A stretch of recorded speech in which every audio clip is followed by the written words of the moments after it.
Hello, good morning everyone. It's a beautiful Sunday morning and we are stuck here in town. Those who know me know how much I miss shredding powder and being in the mountains right now. Well, it is what it is. My name is Michal Okoniewski. I'm a Chief Science Officer and co-founder of Acceleware.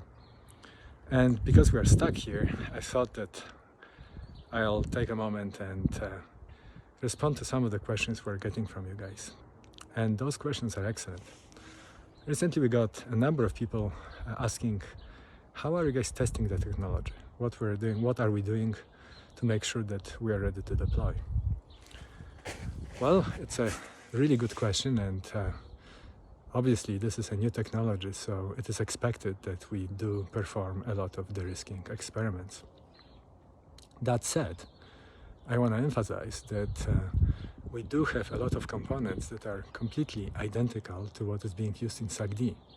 A good example of this would be a producer string. We are in fact using exactly the same technology, nothing different from what is being used in SAC-D. On the other hand, we have been focusing over the last several years on de-risking components that are different. Those include interesting alloys of metals that we need to use, or some ceramical components. The emphasis here is to perform increasingly complex and realistic tests. To this end, we have developed many years ago a near-surface test where we have 50-meter long antenna, and we can add and remove, replace different components in this antenna near ground and power it with very, very high RF radio frequency signal. Those tests have been increasingly bigger and bigger in terms of power that we've deployed, and recently we have deployed over 200 kilowatts of radio frequency power, which, as far as we know, is the highest ever attempted, and the test was really successful.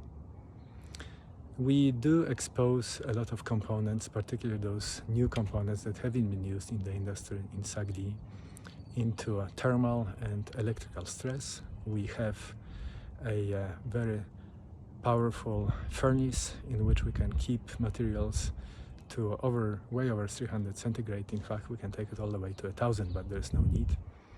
And those thermally stressed materials then undergo mechanical and electrical tests.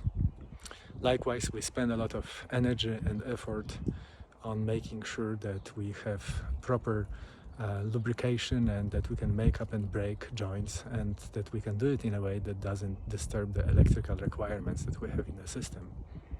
Same with electrical tests. We need to make sure that all the components can withstand very high voltages that we expect to see. So, for example, last week our transmission lines that we use to deliver power underground, radio frequency power, we have performed a test in which we've exposed those to over 31 kilowatts of voltage. That gives us a really large margin over what we expect to see in actual commercial applications, when the voltages are going to be somewhere on the order of 10 to 15 kilovolts. So we have over twice safety factor in these requirements.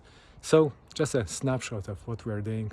This is clearly the focus for us right now, and at this point we are effectively ready to deploy, just waiting for final components that we still need to do some tests. Thank you very much for your attention.